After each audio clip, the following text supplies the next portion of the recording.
Mitch comes in and mixes the song at the end, and he really brings a lot of it to life. But there is a lot of like mixing that I'm doing, and a lot of the processing and the mixing is stuff that I'm choosing. Like, while I think that part of the mixing also comes into whatchamacallit. It's part of the production. You know, like modern production, oftentimes like mixing is involved in it. It's like sitting around, like I'll sit around and EQ and figure out the bass tone for like hours before I send it off to mixing. Is part of my process, is making sure that the bass sounds like what I want it to.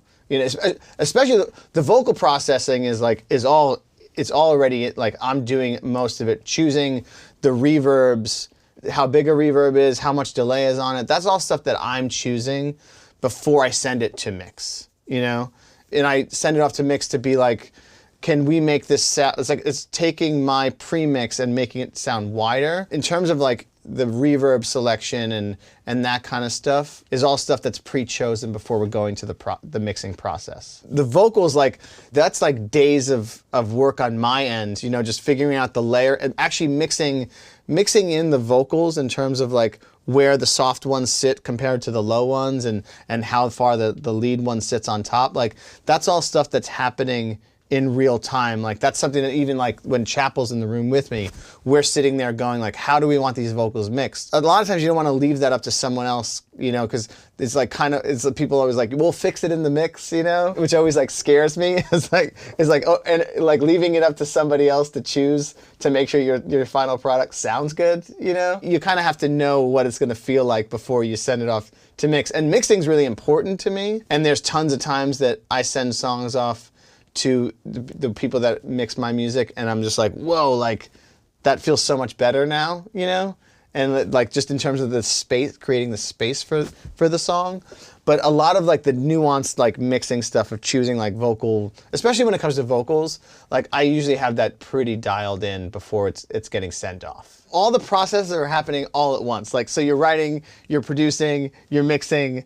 To me, it's like, it's all the same thing. In a lot of ways, it's like, it is. That's why I like working one-on-one with an artist. Like, so like would say with Chapel, it's like the whole record, we made the whole record together. Obviously, like I'm involving other producers at times and like mixing engineers, but like having like a place that it's more so for the artist. I feel like it's for the artist to feel comfortable that they have like a champion in the music, because obviously there's so many aspects to being an artist. There's writing songs, there's producing songs, there's going out and playing shows, there's their, you know, social media content, there's the art, like the stage performance, there's so many things. But when it comes to the music, at least having somebody on their team that's like a partner, like a creative partner that can kind of like, they can go to when like, you know, for someone like Chapel, like they go to me like with mix notes, and that I can then interpret what they want to the mixer. So it's kind of like trying to be a sort of creative partner for that person.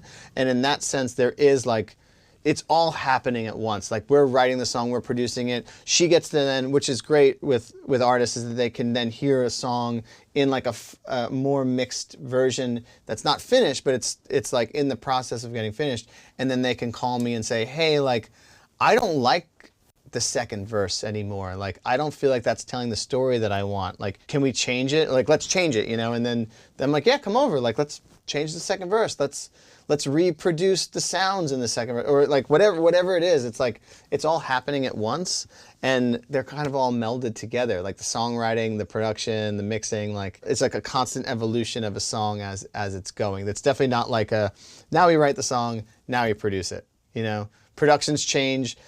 Sometimes you produce a song fully and then you're finishing the lyrics at the last minute. And sometimes the lyrics have been written in the very beginning and then you're spending months trying to figure out the production. And sometimes it's the opposite of that. For me as a creative person, I like to be having it all happen because I feel like when I grew up, I think it's all stems from your mistakes. Like everything that you like do, like as a producer, as a songwriter, it's like you're learning from your successes, but really you're learning from your mistakes. And I feel like that was the weirdest thing growing up for me, as like because being in a band, I made records in the early 2000s. And the process being in a band back then, it's still a process that many people do. It's not like it's a what's the word, like bygone, like a process, because it still happens. But you would, as a band, you would write a song, you know, you would work with the band as a band, you would work the song, the arrangement of it, like in a real time, in a practice space, and then you would take it to a producer, and then you would produce the song out. And oftentimes you were doing it in this confined like time in which you were like, okay, we have 6 weeks or 2 months or whatever you have this like time to make the record and not have any distance from it. And then as soon as we're done with the record, we're going to mix the record, and then we're going to master, and like you had this like linear process of how it all happened. And I always felt like when I was especially in my band's first album, is like we'd never done it before. And then you went and you made this record, and then like you're mixing it and you're going like, is that the guitar sound that we got? Like, is that what my vocals sounded like? Because you're just moving from song to song so fast to try to get it all done in your allotted time frame, because you have this, like you have a limited budget, you know, especially, I mean, like we were an indie band, so we didn't have like a big budget to make an album. So you're like in this linear process, and then you're getting to the end of the process and you're realizing there's all these mistakes in the beginning process, and then you're getting told like, well, we don't have like the money to go back and make this change or like redo all the drums, because if we don't redo all the drums, they're gonna have to redo all the bass, you know? I never liked that process, because I always felt like it was crazy that you would go and like make a record and then not actually have space to like listen to the song and to know what you like about the song, what you don't like about the song. And so I always feel like it's important to give the artist that space where, like, especially when we're like Chappell and I are creating, it's like you make a song, you can make a demo, they go home, they listen to it. Maybe 2 weeks from now, maybe, I mean, in the case of this song is a great example. It was almost a 2-year process of like, we made a demo, we forgot about it, opened it up a few weeks later and go like, oh yeah, there's something here. Like, there's a song here. Like, you almost want to forget about the song, because you want to feel the feeling of like being a new listener to the music, you know? So you open up the song and you go, ooh, I like that. Like, that's interesting. And then that informs you that it is a good idea, because you both were listening to it with complete clear ears of like you don't even remember what you did half the time. You're like, what? I don't even remember what the melodies were. And then you listen and you're like, oh wow, I like that. And then you could come back to it, you could work on it, you can forget about it again. I think, you know, I was saying to you before about the process of like, of the key of the song is that, and that was part of the trouble that we were having was, is the key right? And then we would go back and you'd listen and be like, ooh, that's wrong, like it's too low. But you needed the space to listen to it, to know whether it was right or not. And I feel like that's the beauty of doing it all at once, because then I could produce it out a little bit more, and then we could work on it. We go, okay, now the strings are in, now some of the strings are in, okay, we like that. And then go, okay, actually, you know what? I want to rewrite the verses. And then you go back and maybe we slow down the song a little bit. And then with fresh ears a few weeks later, you go, oh wow, like, yeah, like, this tempo feels really good. It's really natural, you know? So yeah, so the process is kind of happening as you're going the entire time. I feel like you know when a song is done, because you're kind of like over the song. You know, when you start to get tired of the song and you're like, I don't want to say like, and you don't like the song anymore, because you obviously you do, but you start to go like, you know what, like I've put all of the energy into this song that I can. I don't want to work on it anymore. That's often, I think, to me, when you know that it's done, when you're like, you've exhausted your ideas, and you obviously like, and you open it up and you go, this feels good.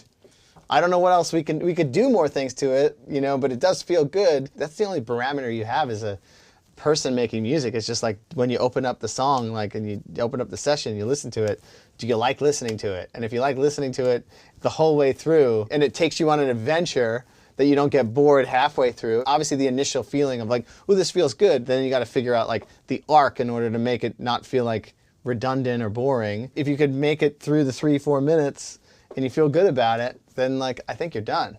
Thanks for watching. Hopefully you guys learned something about my process, or at least you learned something about tempo changes in pop songs, you know. Thank you.